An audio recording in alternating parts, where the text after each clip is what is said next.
Bayan. Ilang bilyones ang pira ginugol Exactly. against the communist. Para lamang matalo ito sa panahon ni Pero Pangulong Duterte. bakit ang komunista andyan nasa kongreso niya? Kapagkat ginagamit nila na attack dogs. Ako po ay nagpapasalamat sa mga vloggers kasi sa social media kayo ang naninindigan Yes. para sa taong bayan. Salamat po. Kung wala kayo, ano na kaya mangyari sa atin? Hindi maparating sa ating mga taong bayan, lalo na doon sa pinakaliblib na lugar, yung mga nangyayari ngayon, yung mga tinatamasa natin ngayon, kung ano yung mga damdamin natin. So salamat sa inyo mga vloggers, sa mga viewers. Continue to patronize your vloggers. Salamat po. Filipino people, mag-iinsa tayo. Yung mga tumutulong na nasa government offices, tinulungan nila na matiin ang Vice Presidente. Ang taong bayan ang husga din sa inyo. Pagkaroon ng regime change dahil kayo nag-o-oppress taong bayan. Taong bayan.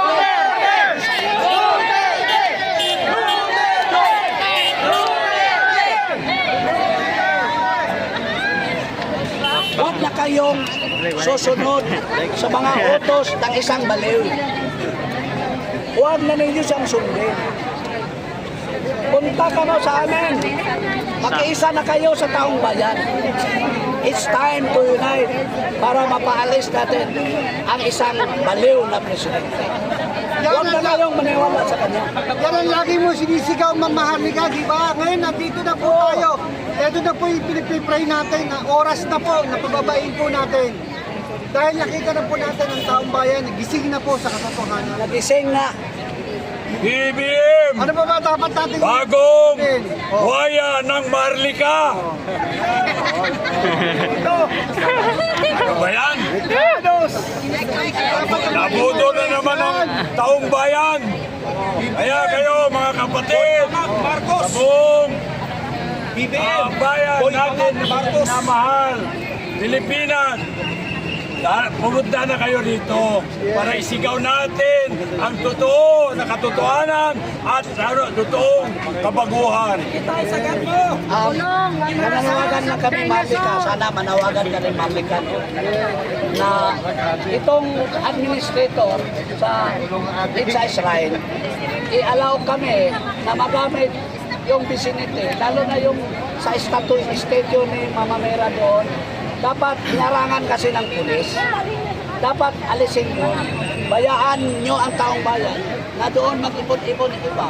Kasi para marinig nila, magkaroon na tayo ng formal na pagsasalita dito. Para marinig, para sinasarahan nila. Sinasarahan nila. Diba? Peacefully assemble Ang insasyon ay para sa taong bayan. Yung mga freedom-loving against the corrupt yan ang government simbolo bakit meron under the insasyon. administration Kasi maraming unable darating. leadership, unable leadership Hindi na makasya dito. Kailangan of alisin na Martin yung mga Romualdez pulis dyan. and May mga Bongbong pulis kasi dyan Marcos. nakakordon na doon sa Israel, sa statue. Dapat luwagan na lang. At manawagan tayo, Marlica. Dahil ito po'y this is a prayer rally also. Ito ay panampalataya, ecumenical dito, iba't ibang reliyon na dito na. Manawagan tayo sa mga iba't ibang reliyon. Ang Katoliko, ang hierarchy ng Katoliko, ang Iglesia ni Cristo, ang KOGC, lahat ng mga denominasyon, punta na kayo dito dahil ang ating panawagan naman ay para sa taong bayan. This is a moral call. This is a moral call para sa taong bayan. Hindi tayo nanawagan para pansarili magpatayan. Hindi. We are for a peaceful. For the common good, We are for peace. for the interest Peace and of the development. Filipino people. We are a freedom-loving Filipinos. Kaya wala na kaming mapuntahan dahil nabili na lahat na government instrumentalities. Wala na kaming pag-asa sa binibilingan ni Marcos. So dito na lang kami sa Israel para ang taong bayan dito na maghusga. Para Nakita na kayo. Sige, kayo na sa Surigao, punta na kayo dito.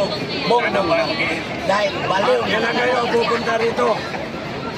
nakita na tayo sa Surigao. International nga tayo eh. Yung mga OFWs doon. Dito na lang ang tropa. Kaya nga panawagan ko rin sa mga OFWs. Yung mga ano Ingay nito. na kayo dyan. Panawagan sa mga OFWs. Yung mga naiwan yung pamilya namin dito. dito. Dapat matingay. Parating ko lang. Dahil para sa inyo din yan eh. Para sa atin lahat ito. Oo, kararating Hindi ko lang para sa ngayong araw. dito sa Pilipinas. Kundi lahat sa mundo na nandun ng mga Pilipinas. Hapon lang. So matingay kayo dyan. Eh, depende. Pababain na doon. Hanggang hindi pa Marcos, alis dyan! Hindi ako uwi. Marcos, alis dyan!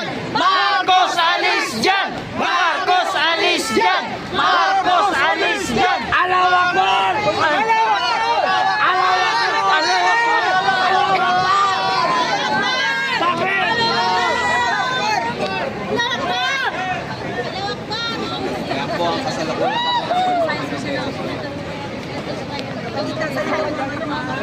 Kaya kayo, huwag kayong magnakaw. Dahil galit si BBM yan. Galit si Romualdez yan. Galit ang Kongreso dyan. Yung mga tuwadsbong na yan. Sa inyong oras, sa inyong Huwag kayong magnakaw, ha? nagpapasalamat kasi Madam Martin. Wala lang magnakaw. Katapusan naman. Ha? Kahit sa kanila lahat ang kwarta ng taong bayan, ang importante, ang maganda yung itsura natin. Tingnan mo ano nangyari kay Romualdez ngayon.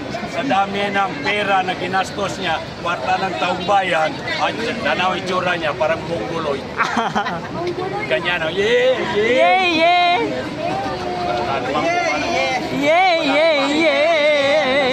Kaya yung BBM ngayon, bagong buhaya ng Marlika. Ayun pala yung tunay na meaning nun. Yun ang tunay ng BBM. Una, akala ko bagong bini ng Marlika. BBM. Ako ang lead convener nun. Dahil nag-umpisa yung unit team doon sa bahay ko, sa Tagum City, sa Davao del Norte. Dahil sa kagawan ng 20 years of Marcos dictatorship. Correct. Ngayon, ang Marcos 2.0, tinulungan natin sa pag-akala. So, kung pinatalsik natin ang kanyang ama dahil isa siyang virus 1.0, dapat gawin din natin yan sa anak.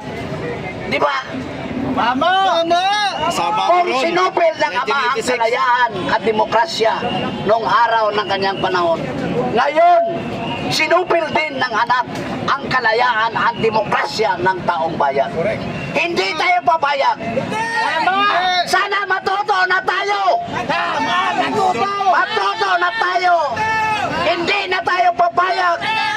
Hindi tayo papayag na babalik muli ang pananakop ng mga virus ng Marcos Romualdez virus 2.0. Alisin na natin yan. Yun. Alisin na natin yung virus na yan. Walisin na, walisin. Alisin, mga magnanakaw. Alam na niyo ang pwede kong sabihin. So, mga kababayan, nandito po tayo upang ipahayag ang ating mga damdamin. Hindi tayo dito manggugulo. Ang ama mo ay diktador. Ay lakwat sino ka lang. Tinatanggap namin ang aming pagkakamali na tumulong kami kay Inday na ihalal ka. Pero kung nagkamali kami noon, ngayon, ituwid namin ang aming pagkakamali sa pamagitan ng pagsabi sa iyo, step down, now na, bumaba ka na.